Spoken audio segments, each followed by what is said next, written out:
दोस्तों, क्या आपने कभी ऐसी सेना के बारे में सुना है जिसमें आपकी भर्ती तो होगी लेकिन आपकी कोई रैंक नहीं होगी, कोई पोजीशन नहीं होगी?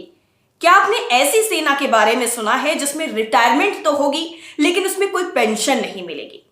दोस्तों, अगर ये चीजें आपने कभी नहीं सोची थी तो इन चीजों को केंद्र सरकार ने यानी हमारी मोदी सरकार ने हकीकत में बदल दिया है और युवाओं के भविष्य के साथ एक बार फिर से खिलवाड़ कर दिया है। ऐसा हम नहीं कह रहे हैं, ऐसा जो सेना के विशेषज्ञ हैं वो कह रहे हैं। और वो कह रहे हैं कि जो सेना का यानी जो सैनिक है उसको बनाने में 7 से 8 साल लग जाते हैं, न कि 6 महीने में कोई मैगी है जिसको बनाकर बस तैयार कर दिया जाए। दोस्तों, अग्निपथ स्कीम जो मोदी सरकार लेकर आई है उसमें अब सेना में जो भर्ती होगी वो सिर्फ और सिर्फ 4 सालों के लिए होगी। यानी 12वीं करिए, उसके बाद आप सीधा सेना में चले जाएंगे, तब आपको नाम दिया जाएगा अग्निवीर। अब दोस्तों, यहां पर आप ये समझने की कोशिश करिएगा कि 4 साल ड्यूटी करने के बाद जब आप रिटायर होते हैं तो आपके हाथ में क्या होगा, जरा गौर फरमाइए। यहां पर आपके हाथ में होंगे 11,71,000 रुपए। इसमें आप चाहें तो पकौड़े की दुकान खोल सकते हैं, आप चाहें तो चाउमीन की ठेला लगा सकते हैं, या फिर आप चाहें तो सब्जी की अच्छी खासी रेहड़ी है वो भी लगा सकते हैं। 11.5 लाख से ज्यादा रुपए आपके पास होंगे।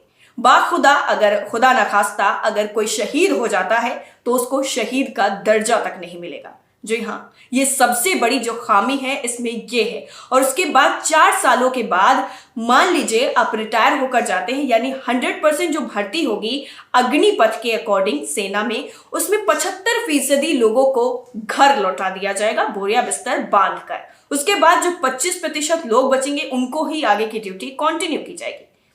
रक्षा विशेषज्ञ जो हैं उनकी लगातार ये आलोचना है, वो लगातार इस चीज का विरोध कर रहे हैं कि ये जो भर्ती की नई स्कीम लाई गई है इसके तहत आगे चलकर यानी जो 75% लोग हैं सेना से रिटायर हो जाएंगे 4 साल के बाद, वो उसी समाज में वापस आएंगे जहां से वो गए होंगे।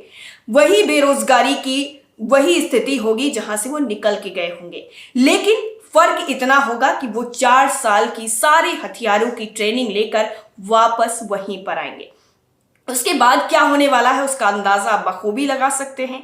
यानी क्राइम बढ़ेगा, लोग एक दूसरे के बहकावे में आएंगे, यहां तक कि कोई ऐसी भी संस्था हो सकती है जो उनका गलत इस्तेमाल कर सके। इसके साथ ही लगातार लोगों में इस चीज का भय बना हुआ है कि 4 सालों की नौकरी करने के बाद आखिर उनके पास क्या रहेगा, उनका जो समाज में इज्जत है, उनका जो पद है वो क्या रह जाएगा।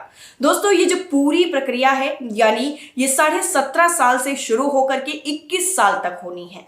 इसके बाद जब इतना ज्यादा प्रदर्शन 20 जिलों से ज्यादा प्रदर्शन हुआ है उसके बाद 2 साल की उम्र बढ़ा दी गई है, यानी अब 23 साल की उम्र होगी। वो भी गौर करिएगा, वो भी सिर्फ इसी साल के लिए, यानी 2022 में जो भर्तियां होंगी सेना में उसकी 48 घंटे बाद पुष्टि हो जाएगी, उसका नोटिफिकेशन आ जाएगा। ये जो भर्ती होगी इसमें 23 साल तक की लोगों के लिए होगी, लेकिन उसके बाद जो भी भर्तियां होंगी वो 17.5 से लेकर 21 साल की उम्र के लिए ही होंगी।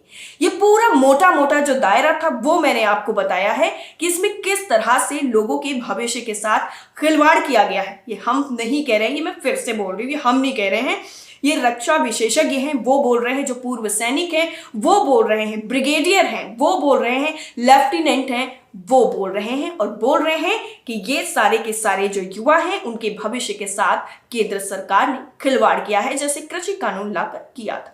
दोस्तों, इस पर आपकी राय क्या है और आप क्या समझ रहे हैं इस पूरी जो अग्निपथ योजना है उसको लेकर कमेंट सेक्शन में जरूर बताइएगा। बाकी हमारे साथ यानी हमें अपना सपोर्ट दीजिए सोच साइमा की को। जय हिंद।